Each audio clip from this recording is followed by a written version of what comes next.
Hello. Today is Wednesday, the 17th of June. I have found a beautiful body of water, just a representation of the peace and the calm that we all need and deserve. I'm at Princess Flay, and my Daisy dog is walking around in the long grass. Let's take a moment just to look at the rippling water.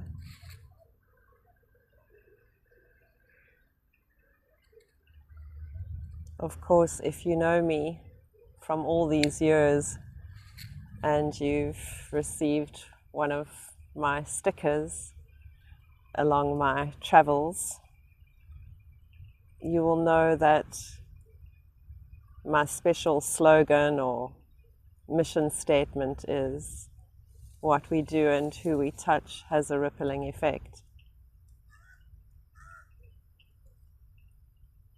Well, the ripples have been slight. The ripples have been very small in the context of my life and what God has done for me and for others that I've come across, that has allowed me to instill a little bit of hope, maybe some inspiration, and maybe in some cases a catalyst for real transformation. But all of that just seems to come and go in the flow. I am constantly renouncing my actions, wiping the slate clean, purifying and rebirthing. I see the opportunity to do that every day, every morning when I wake up, and finding that resolve every night before I go to sleep. And then again in each breath, every inhale, receiving love, patience and kindness and all the higher attributes. And then with every exhale, releasing that which does not serve me. And it's truly a choice what you choose to carry. And carrying emotions like guilt and shame and allowing them to fester, well, that's not going to help anybody, because you're not making enough space in the heart and much deeper in the soul and every cell of your being. Not enough space for love. And I'm not using that word love frivolously, because it is a frequency that we are designed scientifically and biologically to harness within every fiber of our being, so that we can become truly the human beings that God designed us to be. And when I talk about God, I'm not talking just about a man. When we say his and him with a capital H, it's not a man. All of this it's his, it's hers, it's ours. The great I am lives inside of us. The way, the truth, and the life, it's for us. It's for us to become that, to embody that way, truth, and life, to live every day in love, and to trust. Because when you surrender to that, the most amazing things begin to happen in your life. This is not a fantasy. This is not a romantic movie. But maybe that's part of the problem. Maybe we try and look for perfection in everything. And that's just not fair. Because perfection belongs to God. Perfection is in nature. And the constant changing The perfection comes in the seasons. When the leaves drop,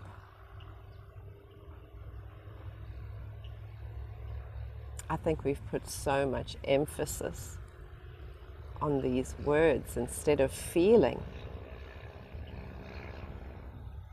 What does peace feel like to you? And if you don't have mental peace, how are you going to create that inner universe so that you can rest easy? Be kind to yourself every night before you go to sleep and release that which does not serve you.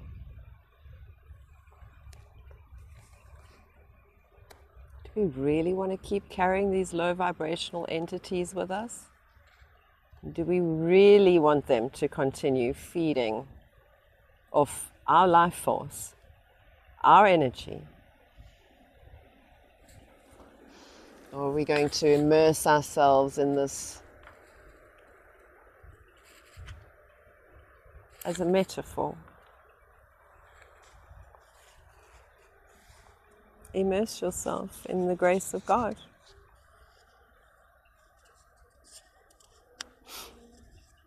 All right, let's begin today's reading. Whosoever meditates on the omnipresent, the ancient, the ruler of the whole universe, minuter than an atom, the supporter of all, of inconceivable form, effulgent like the sun and beyond the darkness of ignorance, at the time of death with unshaken mind endowed with devotion by the power of yoga, fixing the whole life breath in the middle of the two eyebrows, he reaches that resplendent supreme person. This is the yogi's conscious exit from the body. As a result of continuous and intense practice of yoga, particularly hatha yoga, the yogi attains perfect control over prana, which is breath, the life force, not just the breath that flows in the nostrils, nor even the oxygen in the air, but the extremely subtle divine power that utilizes all these gross substances and maintains the soul's abode, the human body. That life force, prana, is spread out and distributed throughout the body to activate its various functions. The hatha yogi gives the same prana various names to indicate the different functions it performs. He designates the force that moves upwards as prana and the force that tends to move downwards as apana. The former is positive and the latter negative. By a process of regulated breathing, the yogi brings them together, reversing their course. Their fusion gives him power, similar, say, to high voltage electricity. Yes, I can attest to that. I've felt the electricity in my body.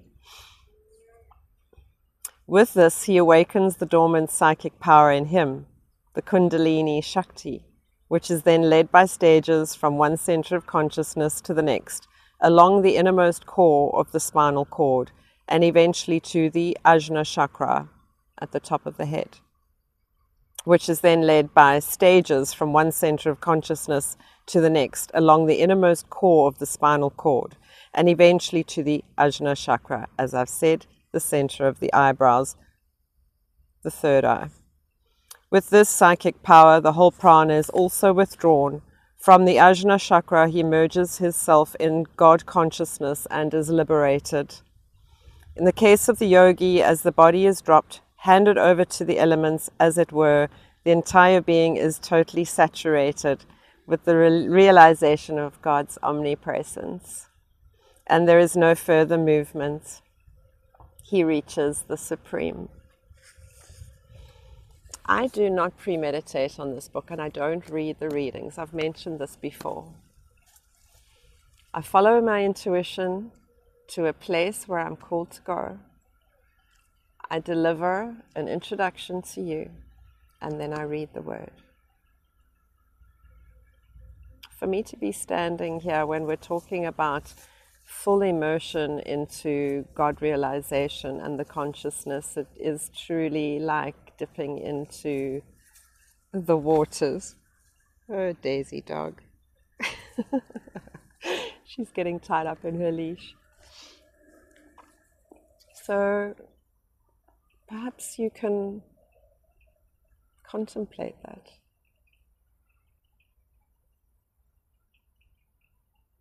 Or do that for yourself often enough to sit in a place like this and just allow your whole being to relax and resonate in this natural, beautiful creation. Touch the trees, get mud between your toes.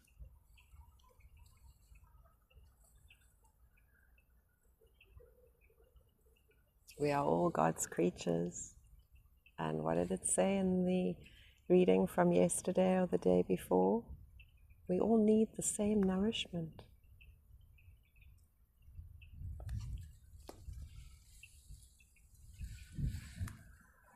We need to be vulnerable with ourselves first.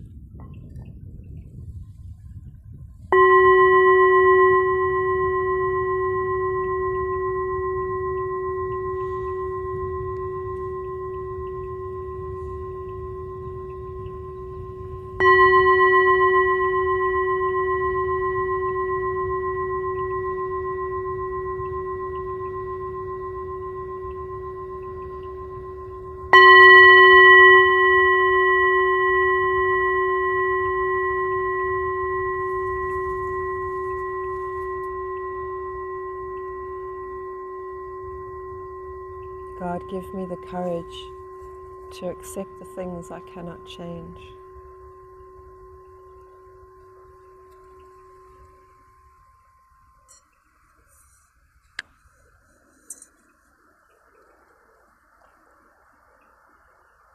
The strength to change the things that I can, and the wisdom to know the difference. The serenity prayer. I'm sure it's come up in many of our lives.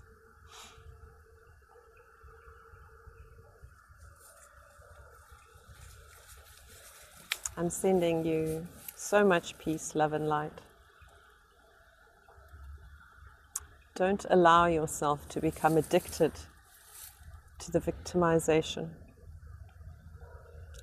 And don't allow yourself to succumb to addiction, because you cannot look in the mirror. We've all done it to ourselves at some point, condemning and ridiculing. There's no space for that anymore, not in the new earth frequency. We need to find the passion, the fire, the fuel that is going to help us rise up out of the limiting belief system, away from delusion and illusion, and know that you have the power within you. Yes, we are superheroes, and we can do unimaginable things. So,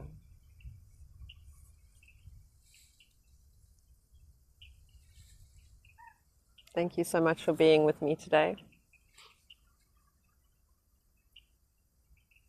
I have a vision and a dream, not just for me, but for people that find themselves in a very similar position. And there are many. I've been speaking to you.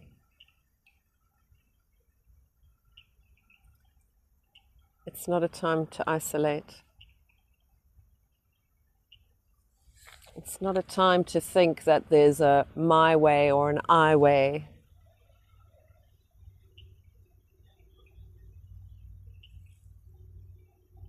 We truly do need more community and more connection. So please share my readings and feel free to interact with me, because the more that you do, the more I can channel spirit-guided messages for you.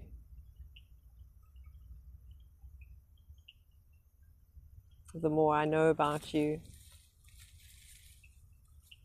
the more we can dig into those deeper aspects of self, the soul wounding, the ancestral karmic patterns.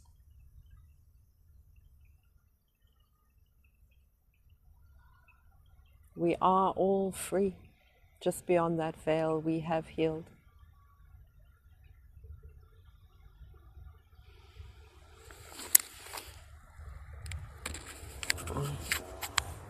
Namaste. The divine in me honors the divine in you. God bless you.